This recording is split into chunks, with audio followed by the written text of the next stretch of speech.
Muy bien. Muy buenas tardes a todos y a todas quienes se están uniendo ya a esta transmisión, a esta primera semana de nuestro curso de epilepsia para la comunidad latinoamericana. Esta es la segunda versión de este curso.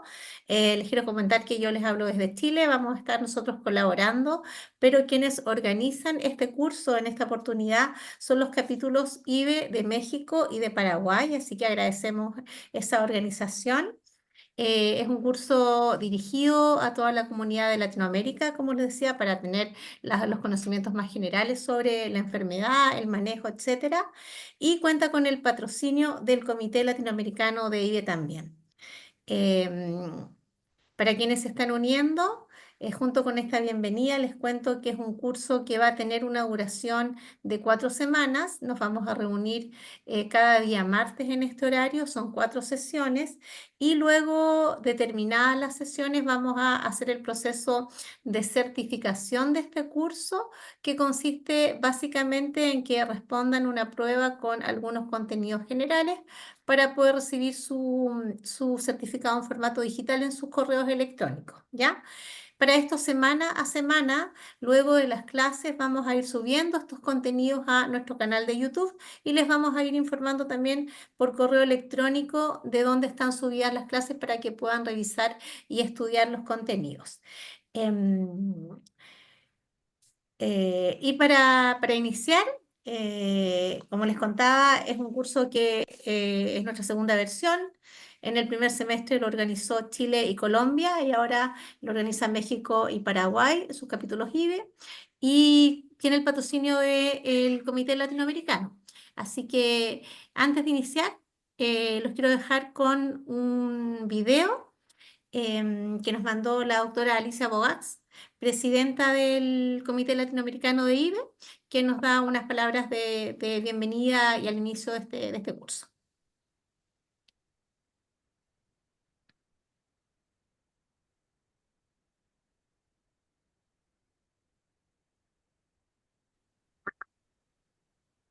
Estimados amigos, amigas de América Latina, mi nombre es Alicia Bogas de Uruguay y como presidente del Comité Latinoamericano del Buró Internacional para la Epilepsia, es un placer para mí darles la bienvenida a este segundo curso de epilepsia para la comunidad. En esta oportunidad está especialmente organizado por los capítulos de México y Paraguay y como siempre está dedicado a las personas con epilepsia, a sus familias, a aquellas personas que colaboran con ellas y que están interesadas en epilepsia. Es muy importante para todos nosotros tener el conocimiento correcto sobre diagnóstico, tratamiento, acciones, estigma, que nos pueda facilitar no solamente saber nosotros, sino cómo transmitir al resto de la comunidad esta información. Espero que tengan un curso provechoso, que participen y desde ya les deseo muchos éxitos. Bien, entonces con este saludo inicial de la presidenta del Comité Latinoamericano del IBE, queremos darles la bienvenida y queremos iniciar esta primera semana tocando el primer contenido, la primera clase. El tema que corresponde hoy día a abordar es sobre generalidades de las epilepsias y de su diagnóstico. Y para desarrollar el contenido nos acompaña como expositora desde Paraguay la doctora Cintia Florentín.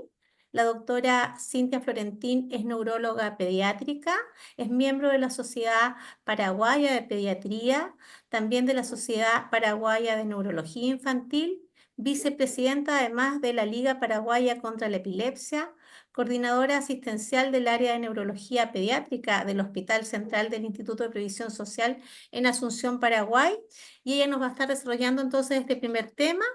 Les pido que las preguntas las puedan ir haciendo en el panel de preguntas que tiene esta plataforma para poder resolverlas posteriormente en nuestro panel de discusión. Bienvenida, doctora, entonces le doy la palabra. Muy buenas tardes y muy buenas noches a todos. Muchas gracias al Comité Latinoamericano del IBE por la invitación. Estoy aquí en representación de la ASOPALEP, que es el capítulo paraguayo IBE, y también trabajando de cerca con la ASOPALEP en representación de la Liga Paraguaya de Lucha contra la Epilepsia. Y voy a pasar a compartir el tema de hoy.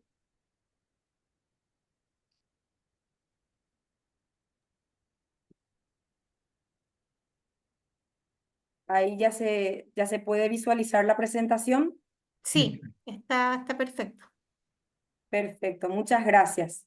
Entonces, espero poder transmitir los conocimientos y también aclarar sus dudas, también con respecto a este tema que genera en mi país y yo creo que probablemente en Latinoamérica también mucho estigma. Entonces, soy una fiel creyente de que el conocimiento es lo que nos va a ayudar a que la familia y los pacientes puedan empoderarse sobre el diagnóstico y el tratamiento de los pacientes con epilepsia. Entonces, sin más preámbulos, vamos a comenzar y vamos a ir adentrándonos de a poco sobre el tema. No sé si ahí corre la... No, Estamos en la primera diapositiva todavía. Ahí Ahí sí, ahí está, empezó ahí ya sí. a moverse. Entonces, con respecto a la epilepsia, lo que es importante saber es que es la enfermedad neurológica crónica más frecuente y especialmente más frecuente en la edad pediátrica en los menores de 15 años. Es tan frecuente que la epilepsia afecta a 65 millones de personas en todo el mundo y que afecta a 1 por cada 26 personas en todo el mundo. Esto quiere decir que 2 a 3 personas, de 2 a 3 pacientes pediátricos que tienen diagnóstico de epilepsia van a responder al tratamiento epiléptico o a la medicación anticrisis, mejor dicho, y que esto quiere decir que la epilepsia es una enfermedad neurológica totalmente tratable y controlable con una adecuada medicación, obviamente todo esto ajustado al tipo de crisis y a las características específicas del paciente y del tipo de epilepsia que el paciente presenta. La mayoría de los pacientes van a ir a remisión de su epilepsia. Pero antes de hablar de la epilepsia, tenemos que hablar del signo y síntoma más frecuente y principal de la epilepsia, que son las crisis epilépticas. Entonces, ¿qué es una crisis? Una crisis es un evento en donde ocurre una descarga transitoria de las células del sistema nervioso central, que son las neuronas, y que esta actividad anormal genera una descarga a nivel cerebral en forma excesiva. Esto actúa de forma anormal y esta descarga ocurre de manera simultánea y traduce unos signos y síntomas que nosotros vemos como crisis en el paciente. Entonces, de repente tenemos mucha confusión entre si la crisis es una convulsión o la convulsión es una crisis, ¿sí? Entonces, esta terminología que es frecuentemente utilizada en Latinoamérica, la palabra convulsión, es un término que no es oficialmente, no está oficializado, pero es de uso popular porque realmente lo que quiere caracterizar es que hay una alteración, una descarga a nivel cerebral que produce movimientos o una actividad motora y que eso se traduce en una crisis. Entonces, la crisis no necesariamente tiene una actividad motora, o sea, un componente de movimientos o de actividad de movimientos en el cuerpo. También pueden haber otros tipos de crisis, generalmente no motores. Entonces, por eso es que la clasificación última del 2017 no se emplea la palabra convulsión, sino la palabra crisis, pero evidentemente cuando nosotros estamos hablando de la palabra convulsión, estamos hablando también de una crisis, pero sí es importante que la comunidad pueda entender que cuando hablamos de crisis no necesariamente nos estamos refiriendo a una convulsión. A su vez, la crisis puede tener dos tipos diferentes de clasificar, y esto es según cómo sea la manifestación y los signos y los síntomas que el paciente presenta, y si es que esta crisis o este evento está provocado por alguna situación aguda o sea, una situación que ocurre bruscamente en ese momento en el paciente, o es un evento que genera una crisis que puede seguir persistiendo esto en el tiempo, o sea, ser una crisis no provocada, pero que sí se va generando en el tiempo.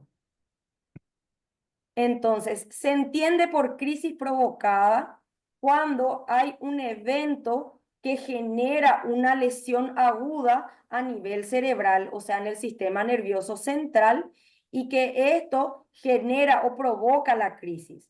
Puede ser de causa metabólica, por ejemplo, una disminución de la glucosa, que se puede ver, por ejemplo, en una diabetes, en una hipoglicemia por diabetes, o en una intoxicación aguda, o de repente en un traumatismo cráneoencefálico y un sangrado secundario que puede irritar el tejido cerebral y esto provocar una crisis, una infección que provoca una inflamación a nivel del tejido cerebral y esto provocar la crisis.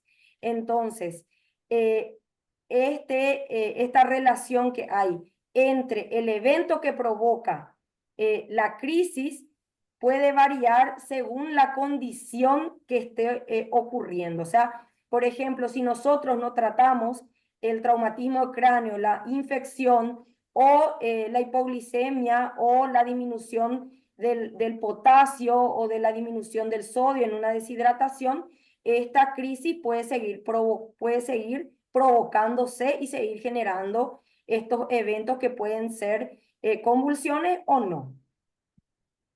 Sin embargo, la crisis no provocada, que es la que tenemos en la epilepsia, generalmente hay una condición clínica que es aguda, que está ausente y que es potencialmente responsable de estas crisis, y que este intervalo entre la crisis y la probable causa o etiología no está relacionada así como en las crisis provocadas, y que hay un riesgo de que esto se pueda volver a repetir, y tiene también un riesgo de mortalidad que está relacionado a la causa de la crisis no provocada. Estas crisis, sean provocadas o no provocadas, tienen una clasificación de acuerdo a si hay o no alteración del estado de conciencia, si es que hay actividad motora o no, o inclusive uno puede desconocer el inicio de la crisis, pero finalmente puede posteriormente, de acuerdo a un buen interrogatorio y a una buena historia, a un buen relato de cómo sucedió la crisis, saber si es que hay un componente motor en donde puede haber movimientos automáticos, puede haber movimientos repetitivos tipo crisis clónicas, pueden haber aumento de todo el tono muscular y esto producir una crisis tónica, o puede haber un evento no motor que puede ser detención del comportamiento, la persona se queda como si fuera que se queda congelado, o tiene eventos en donde tiene una sensación de miedo o una percepción de que alguien le está hablando, y que esto puede ser el inicio y progresar a una crisis donde se puede generalizar y esto tener un componente motor en donde todo el cuerpo aumenta el tono o todo el cuerpo aumenta el tono, y también en otra fase de la crisis generalizada puede tener movimientos repetitivos de sacudidas y estas son las llamadas crisis clónicas. Inclusive uno puede saber, y esto suele ser también las historias que encontramos a aquellos pacientes que le encontramos en periodo posterior a la crisis, y cómo sabemos que tiene la crisis, que el paciente se encuentra con alrededor de pérdida de esfínteres urinarios o del esfínter fecal.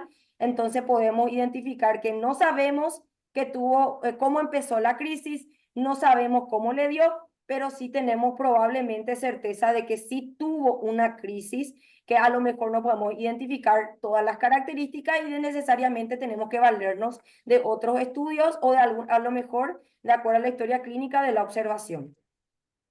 Entonces, finalmente, teniendo en cuenta que ya tenemos aclarado qué es una crisis y qué puede ser una crisis no provocada, y que a partir de ahí podemos ir evaluando la definición de epilepsia, tenemos 3 definiciones operacionales para poder clasificar al paciente con la finalidad de poder realizar una detección y tratamiento oportuno para evitar el riesgo de que las crisis se vuelvan a repetir en los pacientes. Esto es, por ejemplo, si el paciente cumple con la definición de que tuvo 2 o más crisis separadas por más de 24 horas, o si tuvo una crisis con un riesgo de recurrencia, o sea, un riesgo de volver a presentar un nuevo episodio de más del 60%, y esto tiene que ver de acuerdo a la extracción de la historia clínica de los factores de riesgo neurológico de que esto se vuelva a repetir, o si el paciente cumple con signos y síntomas y criterios clínicos para hablar de un síndrome epiléptico. Esto es cuando el paciente tiene cierto tipo de crisis epilépticas, cierta afectación del neurodesarrollo y también ciertas características electroencefalográficas y a nivel de otro método auxiliar de neuroimagen, que es la resonancia magnética, que es el estudio de elección para el diagnóstico de epilepsia. Entonces, al ir definiendo nosotros el tipo de crisis, ya también podemos ir definiendo el tipo de epilepsia, si esto es una crisis focal, o sea, la descarga se produce en un área específica del cerebro, es una crisis generalizada en donde tenemos la descarga en ambos hemisferios cerebrales, o si es una crisis una epilepsia, combinada, esto es, si el paciente tiene crisis generalizadas y crisis focales, o de una epilepsia desconocida, teniendo en cuenta que podemos desconocer la semiología de la crisis. A su vez, también podemos ponerle el apellido, en donde podemos ir dividiendo estas epilepsias en etiologías infecciosas, genéticas, estructurales y inclusive de causas desconocidas. A su vez, también por otro lado, podemos ponerle el segundo apellido. En mi país manejamos el segundo apellido con las comorbilidades que pueden estar asociadas, y a nivel pediátrico es muy frecuente encontrarlo a estos pacientes con condiciones del neurodesarrollo que pueden ir desde un déficit intelectual con trastornos de conducta, que pueden tener un impacto leve, moderado, severo o profundo en la funcionalidad de la persona con epilepsia, a otros trastornos como la más frecuente, que es el trastorno por déficit de atención con hiperactividad e impulsividad, también trastorno del espectro autista, que puede estar acompañando en un 30% a los pacientes con epilepsia, así como también otros trastornos de aprendizaje, trastornos de la motricidad, así como también otros trastornos emocionales como trastornos de ansiedad, trastornos depresivos asociados. Y a su vez también avanzar y poder caracterizar mejor si es que el paciente cumple criterios para un síndrome epiléptico. Entonces, es muy importante la identificación de la etiología de la epilepsia para un adecuado manejo clínico, para el ajuste del tratamiento y para proveer información sobre el pronóstico, sobre la evolución que va a tener la epilepsia en ese paciente. Hay diferentes categorías etiológicas, como había mencionado, y no es exclusiva de un tipo de epilepsia, una sola etiología. Un paciente puede tener diferentes tipos de categorías etiológicas, ¿verdad? Por ejemplo, un paciente con el diagnóstico de complejo esclerosis tuberosa tiene una epilepsia de etiología genética estructural, por ejemplo, por mencionar un ejemplo, ¿verdad? Entonces, de acuerdo a la franja etaria, por ejemplo, en la edad pediátrica, van variando las etiologías de la epilepsia. Es frecuente que nosotros tengamos una etiología infecciosa porque nosotros en la infancia tenemos un mayor predominio de etiología de infecciones en la infancia por exposición propia. También las etiologías metabólicas en una segunda identificación y otras que están teniendo mayor realce, que justamente actualmente, gracias a los avances que ha tenido la ciencia y el mayor acceso a los estudios genéticos, la etiología genética está adquiriendo mayor realce, cosa que antes no pasaba. Igualmente, a medida que va avanzando el rango de etiología genética va avanzando más y va disminuyendo esta proporción de etiologías desconocidas. La etiología infecciosa es una de las más prevalentes y las crisis son un factor de riesgo independiente de la mortalidad de la causa infecciosa y constituye una emergencia médica el tratamiento. ¿Por qué? Porque, por ejemplo, si nosotros tenemos un paciente que padece una encefalitis, que tiene una crisis provocada, el riesgo de presentar epilepsia es del 22% posterior a superar el evento agudo. Lo mismo pasa con las meningitis, en donde el riesgo es de un 13%, y de la encefalitis sin crisis provocadas, el riesgo es mucho menor de presentar epilepsia, sería el de un 10%.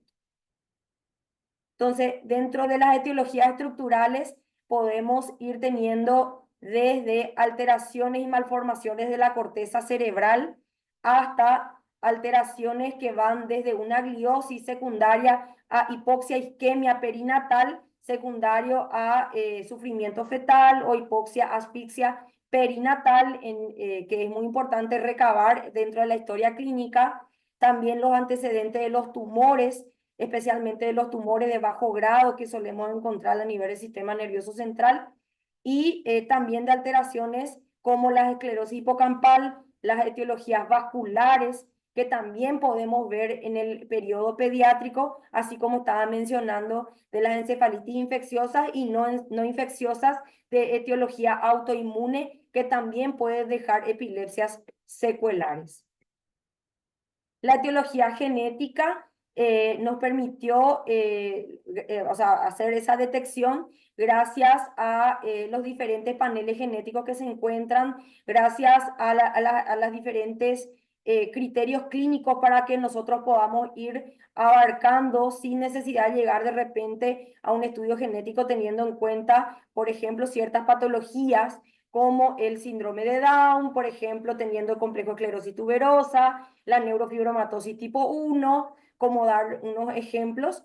También hay ciertas enfermedades en donde nosotros, cuando tenemos detección de trastorno del neurodesarrollo y eventos que podrían calificarse como crisis a través de los estudios genéticos, podemos llegar a la detección y el pronóstico de esos pacientes.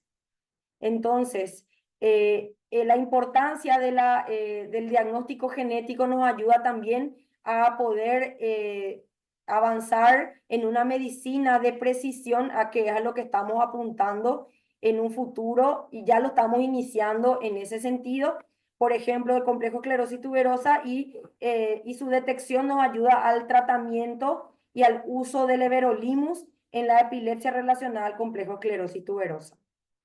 En las etiologías metabólicas podemos ir desde etiologías metabólicas adquiridas a las genéticas, por ejemplo, los errores innatos del metabolismo y a su detección para que podamos utilizar tratamientos que son de primera elección, inclusive, por ejemplo, lo que pasa con las deficiencias del GLUT1 y la utilización de dieta cetogénica como tratamiento de elección en estas patologías.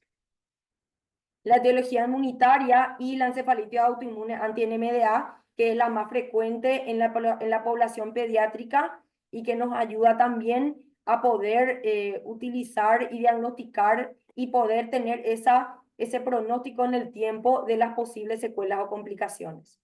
Entonces, ante un paciente con un evento paroxístico, lo que tenemos que preguntarnos es si el paciente tiene características de que pueda ser esto, una crisis epiléptica o una crisis no epiléptica. Y si esto puede ser un evento provocado o puede ser un evento no provocado, y si esto cumple criterios para hacer epilepsia o si esto es una crisis única y que tenemos que ir vigilando y controlando en el tiempo. Entonces, ¿cómo llegamos a esta caracterización y a este ejercicio diagnóstico? Primero que nada, a través de un análisis y un buen interrogatorio sobre las características del evento, en donde tenemos en cuenta, antes en el interrogatorio de la crisis, si es que hay una relación con el ciclo sueño-vigilia. Sabemos que hay cierto tipo de crisis que ocurren más durante el sueño. Si es que hay un evento previo a la crisis, si el paciente tiene cambios de conducta, tiene irritabilidad, si tiene cambios en su sueño, si es que hay algo que le precipite, por ejemplo, en crisis refleja, si hay, por ejemplo, cambios en la frecuencia de las luces, en donde le dio el episodio, por ejemplo, si fue en una discoteca, por ejemplo, en caso de los adolescentes. También episodios donde la crisis es importante tener esa referencia si es que hubo evento de supraversión ocular, si hubo un evento de versión ocular y cefálica, para poder valorar la localización de dónde está ocurriendo la crisis, cómo está el nivel de conciencia de la persona, si es que responde ante las preguntas sencillas y si responde es coherente con lo que está respondiendo. Y si es que durante el episodio el paciente también presenta detención del movimiento, si el paciente presenta algunas características faciales, cianosis peribucal, cialorrea, si el paciente en el fenómeno postcrítico encuentran lesiones en lengua, si se mordió, cuánto tiempo duró, si posterior a la crisis el paciente presenta cefaleas, vómitos postcríticos. Entonces, todas esas características nos ayudan a poder identificar el evento. Entonces, posteriormente, lo que nosotros vamos rescatando es si hay antecedentes familiares de epilepsia, si hay antecedentes familiares de crisis febriles, si es que hay antecedentes de enfermedades genéticas relacionadas a la epilepsia, si nosotros tenemos antecedentes perinatales de hipoxia isquemia perinatal, si fue un recién nacido pretérmino extremo, si es que tuvo bajo peso al nacer, si fue hijo de madre con preeclampsia materna, diabetes gestacional, si fue controlado, no fue controlado, si tuvo amenaza de parto prematuro, si fue un paciente que requirió reanimación, asistencia respiratoria mecánica, si es que tuvo sangrado intraventricular, si requirió colocación de válvula por una hemorragia intraventricular que se complicó con una hidrocefalia, antecedentes personales de si este paciente está teniendo una primera crisis o esta ya es su segunda crisis,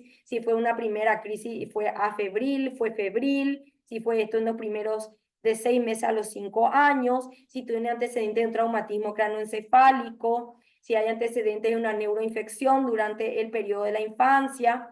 También es muy importante interrogar cómo fue adquiriendo los hitos del desarrollo y el desempeño escolar también como referencia, también para poder relacionar si tiene sentido y correlación, si un niño que ya empezó con un retraso de lenguaje, también es lo que podemos esperar por historia, de evolución natural es que pueda tener dificultades en el aprendizaje como déficit de atención y en la lectoescritura, por ir teniendo en cuenta la sospecha de si interrogar eso a propósito en el paciente. Entonces, el trabajo no es tan sencillo en la edad pediátrica porque también tenemos que lo más probable, antes que una crisis, el paciente presente un fenómeno paroxístico no epiléptico, y esto a su vez se subdivide por edad, que puede ir en el periodo de la infancia, desde un espasmo del sollozo, que son eventos provocados por eventos que pueden ser frustrantes, o sea, un estímulo externo que provoca un episodio en donde el paciente lleva la respiración y puede simular o puede confundir con una crisis. También episodios que pueden ocurrir en la noche, como los terrores nocturnos que puede ocurrir en el periodo preescolar, los tics, las estereotipias que podemos de repente evaluar en un paciente que puede tener conductas autísticas en el periodo escolar y inicio de la adolescencia. También podemos tener episodios de síncopes y también en el periodo de la adolescencia podemos tener eventos paroxísticos funcionales, antes llamadas pseudocrisis. Entonces, lo importante que estamos viendo hasta ahora es que el diagnóstico de epilepsia es un diagnóstico clínico, en donde se basa principalmente en la semiología de la crisis y en la historia clínica, así como también en la exploración física, en la exploración pediátrica y en la exploración neurológica, en busca de datos de focalidad neurológica que puedan relacionarse a algún síndrome en particular en relación a lo que estamos encontrando en la historia clínica. Entonces, nosotros, teniendo en cuenta el diagnóstico, también si es que fue un episodio, tenemos que evaluar el riesgo de recurrencia de un nuevo episodio. ¿Por qué? Porque tenemos que evaluar que el 53 al 70% de las crisis pueden presentarse en los primeros 6 meses, el 70 a 77% en los primeros 12 meses y el 88 al 90% a los 24 meses. Generalmente, del 20 al 40% de los pacientes ha tenido una crisis previa que no fue propiamente identificada, y que el 50% de esos episodios fueron probablemente crisis focales, crisis de ausencia o crisis mioclónicas, y que no fueron adecuadamente identificadas semiológicamente. El 17% son crisis tónico-clónicas generalizadas, teniendo en cuenta nomás que generalmente se tiende a pensar que la primera crisis son crisis generalizadas tónico-clónicas, son solamente un 17%, y que de un 20 a 60% son crisis no convulsivas, y probablemente al reinterrogatorio ya estos pacientes habían tenido unos eventos similares previos.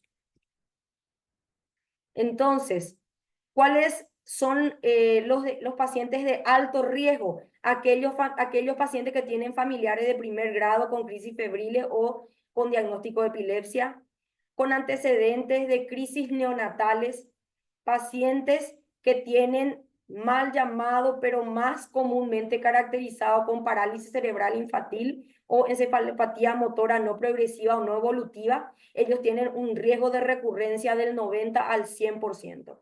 Entonces, un paciente que tiene esta patología de base, que presenta una crisis afebril o una crisis que está asociada o desencadenada a fiebre, pues hay que catalogarlo ya como epilepsia y darle el tratamiento como tal para evitar el alto riesgo de recurrencia que tienen estos pacientes.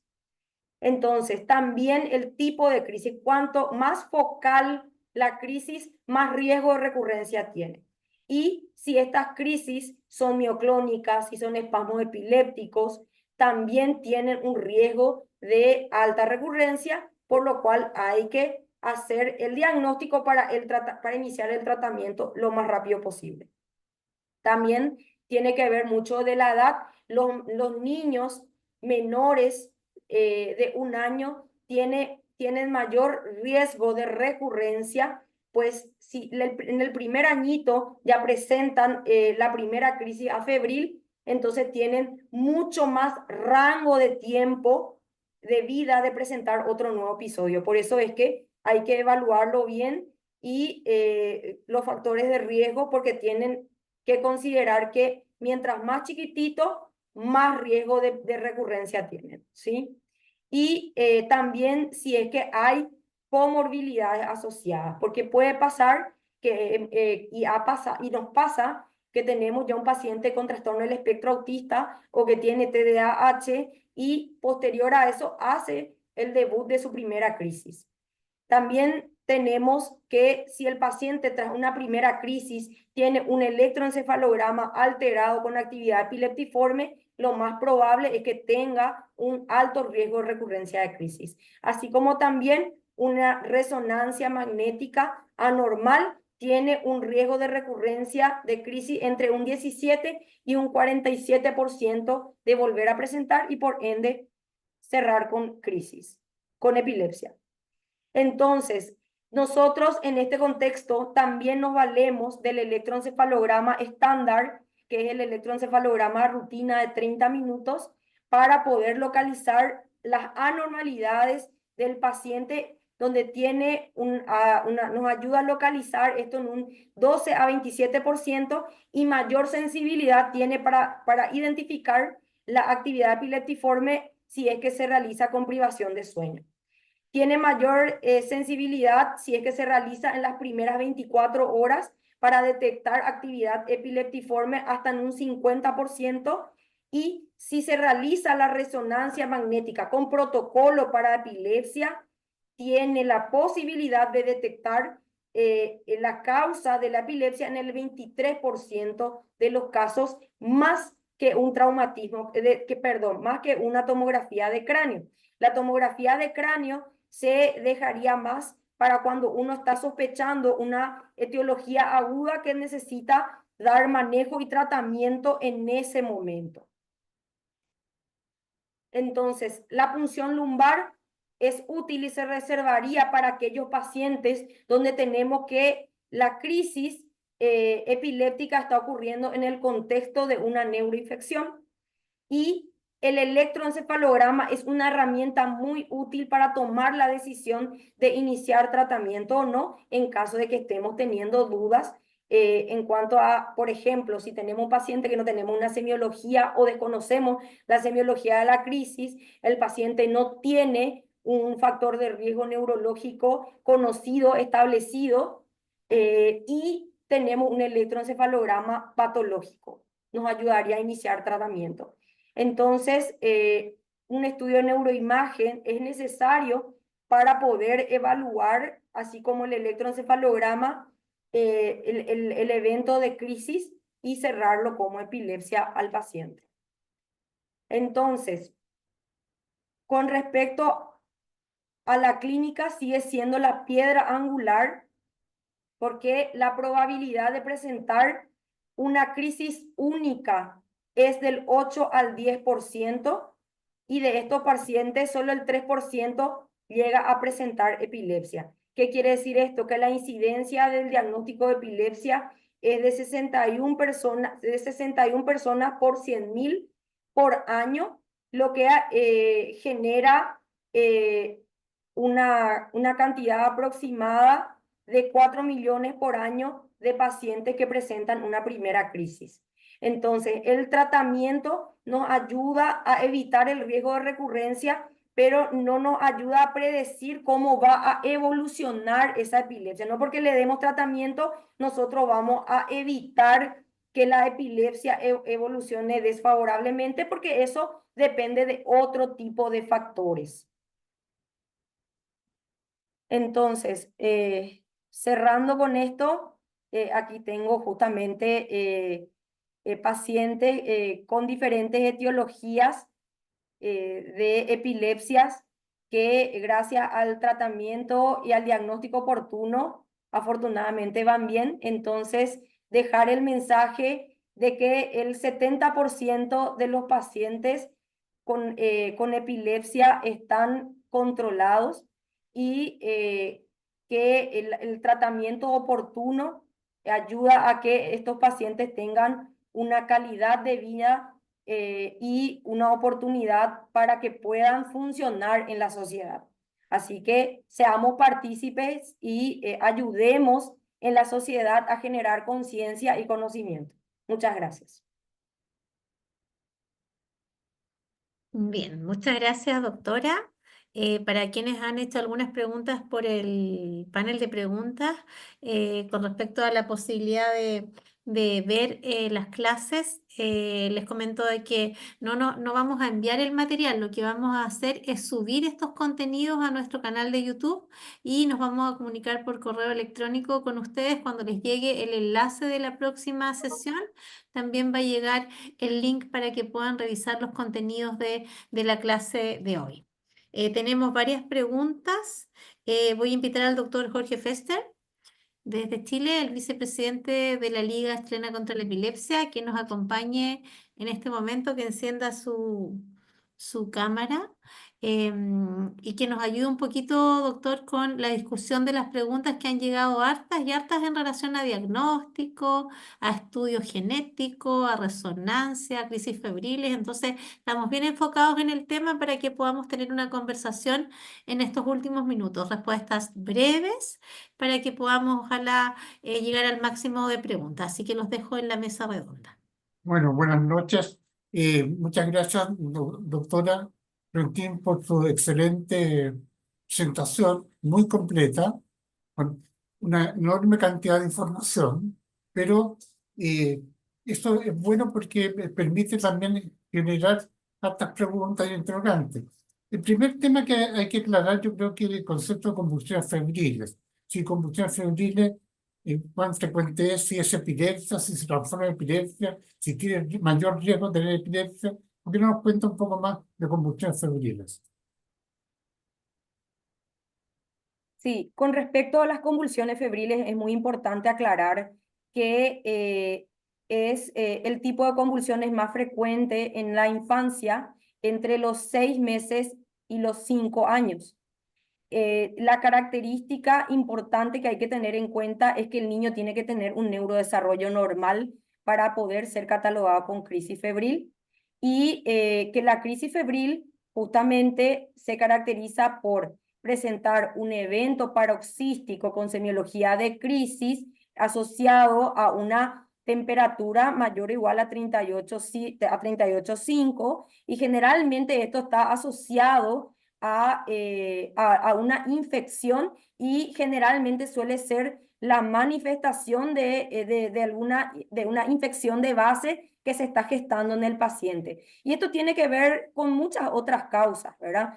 El paciente puede tener una predisposición familiar, es lo más habitual encontrar en la historia clínica, que el padre o la madre o la historia en la línea familiar de materno-paterna, hay historia de convulsión febril.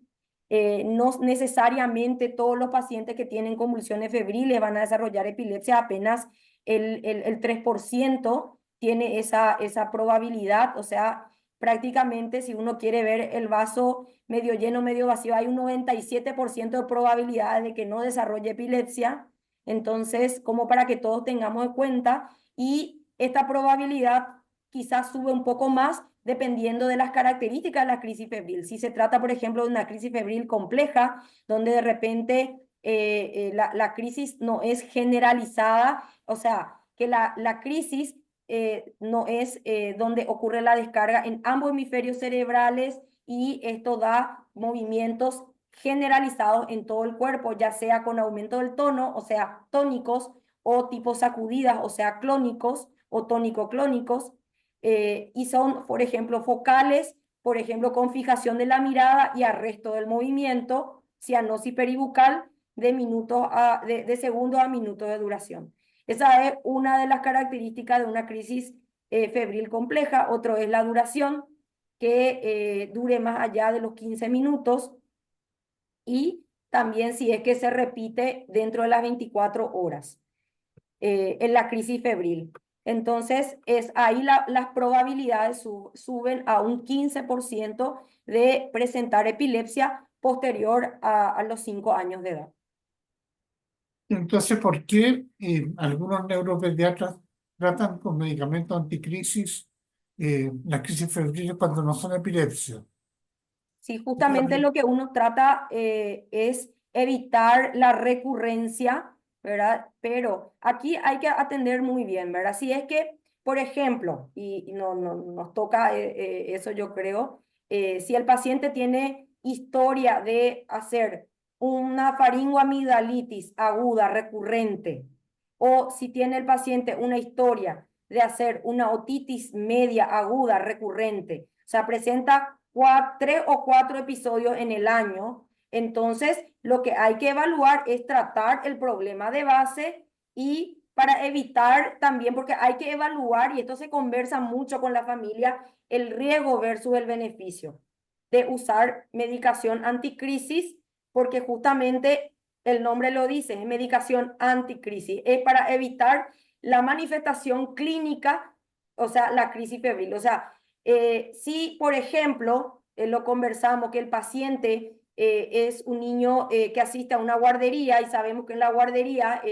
entre los dos, en ese periodo de la infancia, es donde hay mayores probabilidades de infectarse y más todavía cuando es un niño de guardería, entonces nosotros no tiene no hay un factor predisponente frecuente de hacer las crisis febriles recurrentes, sino más bien es por ese factor que no se puede manejar porque la mamá y el papá tienen que salir a trabajar, no tienen con quién dejarle, entonces pues ahí es donde se utiliza la medicación y eso se lo va hablando con la familia. Evidentemente las dosis también se van graduando, se va hablando, se va monitorizando, si es que hay o no hay algún impacto también de la medicación y también se va evaluando y sosteniendo en el tiempo por cuánto tiempo vamos a llevar esa medicación, que es por un tiempo limitado justamente. Perfecto. Ahora hay una serie de preguntas también en cuanto al rol del electroencefalograma en el diagnóstico de epilepsia. Por eso sabemos que un porcentaje de las epilepsias tienen electroencefalograma persistentemente normal y el diagnóstico, como afirmó la doctora, es un diagnóstico clínico, ¿ya? Y por otra parte, un porcentaje bajo en la población general, específicamente, por ejemplo, el grupo de niños que tienen un trastorno de déficit atencional y de la actividad también tienen más anomalías del electroencefalograma. ¿Ah? ¿Nos podría insistir en cuál es el rol del electroencefalograma en términos de diagnóstico? Sí, perfecto, doctor. Me parece muy oportuna la pregunta porque Siempre puede ser como que hacerlo. Porque hay otra pregunta que dice, ¿cada cuánto tiempo hay que repetir el electroencefalograma? Eh, en esta discusión hoy día nos vamos a meter prácticamente nada en relación al tratamiento, porque va a ser tema para una próxima clase, pero estamos hablando más bien de elementos de diagnóstico clínico o diagnóstico diferencial. Eh, ¿Qué cosas imitan epilepsia y no son epilépticos, por ejemplo? Con respecto a volver a aclarar el rol del electroencefalograma en el manejo de la epilepsia, el diagnóstico. Sí, con respecto a el electroencefalograma, es muy importante aclarar que el electroencefalograma que generalmente se realiza es el electro de rutina que tiene una duración de 30 minutos y esto quiere decir que son 30 minutos de las 24 horas tomadas de ese paciente, que podría coincidir o no con la actividad epileptiforme que pudiera llegar o no a presentar el paciente. Entonces, un electroencefalograma normal no necesariamente quiere decir que el paciente no tenga epilepsia, porque el diagnóstico es clínico. Pero si nosotros tenemos un electroencefalograma anormal, pero no tenemos manifestaciones clínicas de crisis que nos puedan llevar al diagnóstico de epilepsia, entonces ese paciente no tiene epilepsia, por ende ese electroencefalograma se considera como parte de una disfunción relacionada a el problema por el cual se le está solicitando, como por ejemplo la condición del neurodesarrollo, que es el TDAH, que es muy frecuente encontrar estas anomalías en regiones frontocentrales, porque sabemos que estos chicos tienen alteraciones en las funciones ejecutivas propias del lóbulo prefrontal. Entonces, solemos encontrar esos hallazgos, pero no se toma ninguna conducta porque el paciente clínicamente no cumple criterios, entonces no se les trata porque no cumple criterios clínicos para diagnosticarles clínicamente como epilepsia, porque el electroencefalograma es un método auxiliar de diagnóstico, sí, muy útil, pero no por sí solo hace el diagnóstico. Perfecto. Ahora hay otro eh, tema que usted mencionó con respecto a los llamados trastornos paroxísticos no epilépticos. Hay una pregunta de cómo, qué diferencia hay entre una crisis epiléptica y por qué hablamos o habla de crisis no epilépticas. ¿Ya? Porque el trastorno paroxístico no epiléptico, ¿por qué hablamos de trastornos paroxísticos? Porque tiene un inicio y un término súper definido, ¿ya? Porque, ¿por qué se confunden con la epilepsia? Pues dan algunos fenómenos motores, dan cambios de coloración de la piel, palidez, algunos cianosis, otros, y hay en algunos hay alteración de conciencia, otros no, y eso es lo que se confunde con el epilepsia. Entonces, ¿por qué decimos que no son epilépticos? ¿Por qué decimos que algunos fenómenos de crisis son epilépticos y otros no son epilépticos? ¿Por qué decimos que no son epilépticos? Claro, y justamente ahí ante la duda generalmente solemos plantear en esos casos un método auxiliar de diagnóstico que es el electroencefalograma. Generalmente estos chicos no tienen alteraciones en el patrón electroencefalográfico y estos episodios, si fueran realmente de etiología epiléptica y no están siendo tratadas en la edad pediátrica, una epilepsia no tratada produce una alteración o un deterioro en el neurodesarrollo del niño. Y sin embargo, estos eventos no epilépticos, por lo demás, el niño no presenta ningún cambio, ninguna otra alteración. Exacto, y por otra parte, porque hay que recalcar que no son generados por una descarga cerebral anormal o excesiva, ¿no? Que es el sello de la crisis epiléptica. ¿Eh? Entonces era bueno precisar por qué hablamos de estos trastornos paroxísticos no epilépticos. Otro tema que hay varias preguntas con respecto a la genética. Usted mencionó la importancia de la genética. En epilepsia, por ejemplo, hay una persona que comenta que su eh, bebé de 10 meses ha tenido algunas convulsiones o crisis febriles, ¿ya? ¿Por qué se implantó un estudio genético que están buscando? O cuando se piden estudios genéticos y muchos estudios llegan con un informe y los hallazgos no son concluyentes, ¿ya? Y el rol de la genética es súper importante en este momento en epilepsia, en el sentido de no solamente diagnóstico, sino establecer, como la doctora mencionó, este tratamiento como medicina de precisión, ¿ya? Y fundamentalmente para establecer pronósticos, porque la búsqueda de las causas de la etiología es clave en términos de saber qué estamos tratando y cuál es el pronóstico. ¿Qué nos puede informar un poco más acerca de estos estudios genéticos? Bueno, generalmente los estudios genéticos los vamos solicitando cuando en la historia clínica, en el examen físico-neurológico teniendo en cuenta los antecedentes, sospechamos de algún síndrome epiléptico que nos pudiera ayudar a dar un tratamiento justamente ajustado. Hoy en día, gracias a los avances y a la identificación de las mutaciones genéticas, sabemos que hay ciertos genes que están mutados que promueven una ganancia de la función o una pérdida de la función, y de acuerdo a eso podemos utilizar ciertos antiepilépticos y o sea, o ciertas medicaciones anticrisis y otras medicaciones anticrisis no nos servirían en esos pacientes.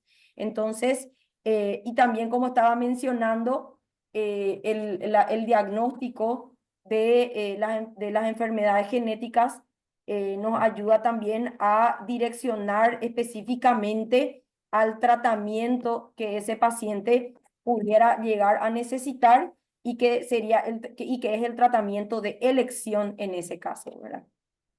Ahora hay una serie de preguntas con respecto a definición de crisis epiléptica. Por ejemplo, la doctora nos clasificó la crisis epiléptica focal, generalizada, alguna de origen no precisado, ¿verdad? Por ejemplo, cuando una crisis epiléptica ocurre en la noche y no hay un testigo cómo empezó la crisis, uno no puede saber si fue de inicio focal o fue generalizada. O cuando no hay un testigo que observe, tampoco, pero en general, y las crisis epilépticas van cambiando en el tiempo. La doctora es neuropediatra, así que tiene harta experiencia ya de seguimiento a los niños, ¿no es cierto? ¿Ya? Las crisis epilépticas van cambiando con la edad. No, no tiene que ver con la edad, sino tiene que ver con la evolución de la epilepsia o del tipo de epilepsia que el paciente presenta, que las crisis van cambiando, más que nada. Claro, o sea, en general la epilepsia, y cuando hay una crisis focal, siempre la crisis focal va a ser muy parecida una a otra. O sea, por eso hablamos de eventos estereotipados, porque el área del cerebro que está generando la descarga no va cambiando, ¿no es cierto? Y hay formas de epilepsia que pueden combinar varios tipos de crisis. Por ejemplo, hay una pregunta: ¿qué, qué es esto de las crisis de ausencia? ¿Y cómo de dónde se originan las crisis de ausencia? ¿Qué tipo de crisis son estas de ausencia? ¿Qué nos puede contar, doctora, respecto a la crisis de ausencia, sobre todo ausencia de la niñez? Porque las crisis de ausencia en la vida adulta prácticamente no se ve. Entonces, Así es. pasa una epilepsia de ausencia en niñez. Sí, justamente en las epilepsias de tipo crisis de ausencia en la niñez o crisis de ausencia infantil se suele ver en el periodo preescolar y escolar, en donde las crisis son catalogadas como crisis generalizadas y no motoras, o sea, son no convulsivas, en donde ocurre una desconexión de segundo a milisegundos del paciente. Entonces, y estos periodos de desconexión justamente pueden impactar mucho por la cantidad de veces que puede ocurrir durante el día, tanto en el desempeño académico, en la funcionalidad. Entonces, de ahí que es muy importante hacer el diagnóstico porque si son tratados con medicación realmente tienen muy buena evolución y muy buen control de sus crisis. Ahora, hay una pregunta específica de un tipo de crisis extraordinariamente poco frecuente, pero muy característica, y son las llamadas crisis gelásticas. ¿Qué son estas crisis gelásticas y qué causa tienen? Bueno, las crisis elásticas generalmente se suelen observar en ciertos, lo más característico es que se suelen observar en cierto tipo de patologías o de cierto tipo de etiologías que son los tumores como el amartoma hipotalámico, en donde lo que ocurre es que el paciente tiene como una crisis de risa, pero es una risa inmotivada y no es un gesto genuino, ¿verdad? Tiene, tiene unos cambios o una alteración en la mirada que están relacionadas a esa crisis de risa inmotivada que nos llaman la atención. Y generalmente los familiares, que son los que más le conocen al niño, suelen referirnos justamente eso, que no es como se suele reír habitualmente y que notan algo extraño en esos episodios. No es lo único que puede ocurrir también simulando un comportamiento de la persona como la crisis gelástica, que son las crisis de risa inmotivada, sino también están las crisis dacrísticas, que son las crisis de llanto, ¿verdad?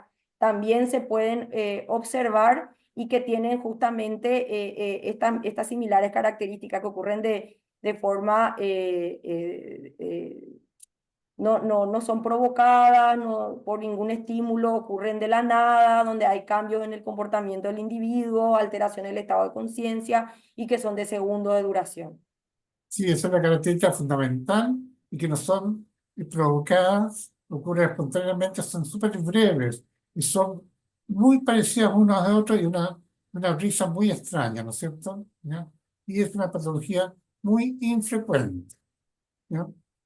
Eh, quiero pedir a Loreto, que está por ahí presente, que nos presente al doctor Loreto. Ajá, sí. Entró con otro. Hola, doctor. Lo vamos a Hola. renombrar porque entró con otro enlace. Sí, es correcto. Estaba en el enlace de creo que de los pacientes. Hola. Me puedo presentar, no hay ningún problema, ¿eh? Sí. Mi nombre es Noel Plasencia, soy médico neurólogo y neurofisiólogo. Soy profesor titular del curso de alta especialidad en epilepsia en el Centro Médico Nacional 20 de noviembre en la Ciudad de México. Estoy a sus órdenes. ¿Qué tal, doctor? Muy bienvenido, doctor. Gracias. Aquí estamos bombardeando a preguntas a la doctora Florentín, que nos hizo una excelente clase con respecto a generalidades acerca del diagnóstico, más bien de la epilepsia. Y estamos intentando responder una serie de una enorme cantidad de preguntas que hay. ¿Ah? Y, eh, y a lo mejor el doctor Florentín también nos podría ayudar, el doctor nos podría ayudar en el sentido hay una pregunta que, ¿por qué los neurólogos cuando estudiamos en epilepsia pedimos una resonancia nuclear magnética del cerebro con protocolo de epilepsia? ¿Qué significa esto el protocolo de epilepsia? ¿Por qué no dan lo mismo cualquier resonancia nuclear magnética del cerebro? Claro, es algo muy importante, porque a veces cuando pedimos una resonancia no tomamos eso en consideración en la persona con epilepsia. Y es fundamental en el sentido de que los protocolos de epilepsia son la técnica de resonancia que se llevan a cabo, se hacen de una manera muy especial con la finalidad de detectar lesiones que pudieran pasar desapercibidas cuando la técnica se hace de la manera convencional, por llamarlo así. ¿En qué consiste? En que se hacen cortes muy delgaditos, por ejemplo, de 1 milímetro. Los cortes convencionales son de 3 a 5 milímetros de grosor. En el protocolo que llamamos para epilepsia son de 1 milímetro. Llevan técnicas muy específicas para ver y detectar cambios en las regiones temporales que podrían ser muy pequeñitos, poco visibles, o en otras regiones, en otras estructuras del cerebro que pasan desapercibidas si no usamos esa manera especial de hacer una resonancia magnética en las personas con epilepsia. Perfecto. Y hay una pregunta para los dos, tanto la doctora Florentín como el doctor Plasencia. En nuestro continente latinoamericano, ¿quién debería hacer el diagnóstico de epilepsia? ¿Debe ¿Quién debe hacerlo? hacerlo? ¿Quién sepa hacerlo? El médico Así general es. lo puede hacer, el diagnóstico es clínico. Lo puede hacer un pediatra, un internista, un neurólogo, un neuropediatra. Yo pienso, esa es mi opinión personal, que quien sepa hacerlo, porque además es un problema que no atañe a la alta especialidad necesariamente. Es tan frecuente, nosotros hablamos en México, por ejemplo, de que 2 de cada 100 personas tienen epilepsia. Es un problema muy común, es un problema de médico general y debería estar capacitado para hacer el diagnóstico o para sospecharlo. Cuando no puede hacerlo, porque, como usted bien lo mencionó hace unos instantes, hace unos minutos, en ocasiones las manifestaciones no son tan comunes, tan frecuentes, sí sospecharlo, y entonces canalizarlo a un sitio o con una persona que pudiera tener una mayor experiencia y quizás facilitar de esa manera el diagnóstico. Y por esa opinión, doctora Florentín, ¿comparte eso? Totalmente. Ya, No sé estamos, cómo nosotros aquí tenemos lastimosamente un déficit de especialistas como para que podamos abarcar todo el territorio nacional y teniendo en cuenta que las definiciones hechas para poder, que son bien claras por la ILAE para que puedan ser aplicadas desde un médico general, yo creo que no importa quién haga el diagnóstico, lo importante es que lo haga aplicando con este sustento científico para poder llegar al tratamiento. Obviamente, si hay una dificultad en llegar al diagnóstico, pues ahí avancemos a los siguientes niveles de atención, donde sí ya podríamos ir atendiendo, teniendo especialistas y subespecialistas, ¿verdad? Pero sí estoy totalmente de acuerdo que debe ser diagnosticado y atendido desde el médico general, siempre y cuando se pueda dar el tratamiento oportuno al paciente. Y bueno, yo creo que el médico general tiene la obligación de sospechar el diagnóstico. ¿Y quién debe iniciar el tratamiento? El mismo médico que hizo el diagnóstico. ¿Sí? Porque hoy día en Chile tenemos nosotros unas videoconferencias mensuales del Programa Nacional de Epilepsia, que se eh, contactan por estas videoconferencias alrededor de unos 100 a 120 centros distintos, ¿ya? Y si se tal preguntan, la respuesta era que a nivel neuropediátrico el diagnóstico diferencial de epilepsia es súper amplio, es difícil hacerlo, ¿ya? En que la gran mayoría pensaba que en Chile un neuropediatra que trabaja en epilepsia debe hacer el diagnóstico y iniciar el tratamiento. En cambio, a nivel de adultos se planteaba que probablemente podía ser un médico general. No sé qué opinan, doctor Plasencia, de eso. Bueno, yo opino que, insisto, la frecuencia es tan alta que el médico debe estar capacitado para sospecharlo, cuando menos. Y hablamos de un problema que es de naturaleza paroxística, que es estereotipado, significa que siempre se repite más o menos de forma igual. No siempre exactamente igual, porque de acuerdo a cómo se propague la crisis en el cerebro, va a dar quizás un poquito de diferentes manifestaciones. Pero el inicio siempre va a ser el mismo. Y recordemos que muchos de los síndromes epilépticos comunes de la infancia, como las crisis de ausencia, pues los va a ver, a veces el maestro es quien los detecta en la escuela, a veces el médico no se dio cuenta, los ve el maestro porque el niño se queda distraído, dice que no aprende, se le manda a pedir un electroencefalograma porque no aprende, no porque dicen que tiene epilepsia, sino porque no aprende, y resulta que tiene paroxismos de punta onda lenta generalizados. Entonces, yo sigo pensando que es un problema que debe atenderse desde la base, porque la doctora Florentín lo mencionó, los médicos especialistas en todas partes somos pocos. Bueno, en nuestros países menos, hablando si nos comparamos con países más desarrollados económicamente. Somos menos y no nos damos abasto para solucionar estos problemas. Pero la falta de conocimiento, la falta de hacer énfasis de que es el médico general quien debe diagnosticarlos, hace que se mal diagnostiquen y se maltraten y que lleguen con nosotros ya mal diagnosticados y maltratados. Por eso hago énfasis en que debe de ser el médico educado desde abajo para detectarlos y el 70 o 80% que se van a controlar, perdón, 60-70% que se van a controlar con un medicamento, deben ser bien controlados con un medicamento desde la base, desde el médico general. Sí, este es un enfoque como de salud pública muy útil de todos modos, ¿ya? Y nuestro rol como profesionales que trabajamos en este campo es a nivel de capacitar a todos los equipos de salud para el diagnóstico más adecuado, la sospecha diagnóstica y realizar un tratamiento más oportuno y adecuado de las epilepsias. Eh, de acuerdo al horario que se había programado, esta actividad deberíamos estar cerrándola y yo quería pedirle disculpas al doctor Plasencia porque hubo un error porque México aparentemente cambió su horario hace 2 días atrás, ¿ya? Y el afiche se hizo con un horario distinto. Loreto, ¿quieres tú explicar esto?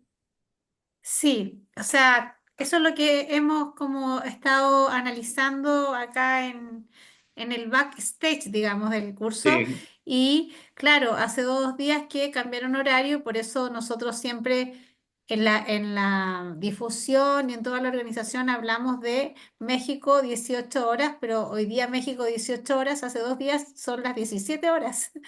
Por lo tanto, esa gráfica vamos a tener que modificarla y ahí se produjo esa descoordinación, ¿ya? ningún problema. Me encantó estar aunque sea con ustedes un ratito, pero lo disfruto mucho.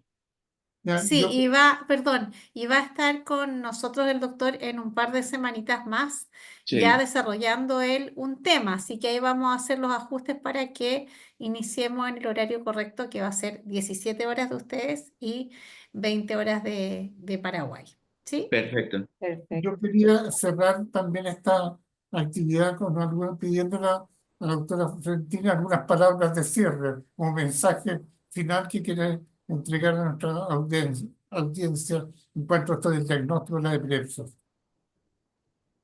Sí, muchas gracias, doctor. Muchas gracias. Vuelvo a repetir otra vez a la invitación y a esta oportunidad que realmente considero muy oportuna para poder socializar y brindar conocimiento a la comunidad latinoamericana sobre la importancia del diagnóstico, la importancia de conocer las definiciones, conocer las causas, conocer lo que corresponde que se debe de hacer al paciente con epilepsia para que el paciente pueda acceder posteriormente lo que el doctor en la próxima charla, el doctor Plasencia va a hablar sobre el tratamiento para la epilepsia, porque esto va a ayudar para el control y una mejor calidad de vida de nuestros pacientes. Entonces, también tener en cuenta que no todo movimiento anormal es epilepsia, sino que también pueden haber otros eventos no epilépticos que son temporales y que tienen que ver con el periodo de la infancia y son transitorios. ¿Esto qué quiere decir? Que esto va a ir pasando de acuerdo a cómo el niño vaya madurando y no necesariamente va a dejar algún tipo de secuela. También teniendo en cuenta eso, haciendo referencia a lo que estábamos hablando anteriormente sobre las crisis febriles, ¿verdad? Que tampoco nos deja ningún tipo de secuela, ni tampoco tener crisis febril condice que finalmente vas a terminar teniendo epilepsia. Entonces, que recibas tratamiento para la epilepsia también no quiere decir que ya estás con una situación que ya no tiene reversibilidad, ya no tiene calidad de vida, sino todo lo contrario. El que accedas al diagnóstico y al tratamiento para vos, familiar, paciente que nos está escuchando, sí es calidad y es atención y es vivir tu vida plenamente con el tratamiento que te corresponde. Así que la verdad que agradezco todas estas iniciativas y creo que tenemos que seguir trabajando todos juntos e insistir mucho más en difundir de diferentes maneras para que se sienta más en nuestras sociedades y trabajemos más en la desestigmatización de los pacientes y familiares con epilepsia. Eso es lo Gracias, que quería doctora. agregar y Bueno, gracias yo por también me escuchar. despido de ustedes, me tocó asumir este rol eh, por ese traspié que tuvimos con respecto a horarios. Y buenas noches a todos y después con ustedes, Loreto, para que cierren. Bien, bueno, agradecemos entonces a nuestros expositores, a quienes nos ayudaron a moderar el día de hoy, a la doctora Florentín, ¿cierto? Al doctor Plasencio, al doctor Jorge Fester. Y también quiero mencionar los agradecimientos y el reconocimiento para Vanessa Ramírez, la presidenta del capítulo paraguayo del IBE, y también a la doctora Lilia Núñez, que es la presidenta del capítulo mexicano de IBE, quienes han estado organizando este curso y nos van a estar acompañando en las próximas semanas. A quienes se pudieron conectar y estuvieron ahí con algunas preguntas de otros temas, como por ejemplo gatillantes de crisis o tratamiento, pronóstico. Hay muchas preguntas que se van a ir abordando semana a semana en los temas que vamos a ir tocando próximamente próximamente, así que ahí se van a ir seguramente despejando esas dudas. En un día o dos vamos a tener ya disponibles los contenidos revisados hoy día en el canal de YouTube y les vamos a mandar los enlaces para la próxima clase y para que puedan revisar estos contenidos en el canal en los próximos días también. Así que muchas gracias a todos y con eso yo también me despido de todos ustedes. Muy buenas noches y nos vemos el próximo martes a las 20 horas de Paraguay, de Chile y a las 17 horas de México. Así que Muy bien, gracias a todos. gracias. Gracias, hasta luego. Chao, chao.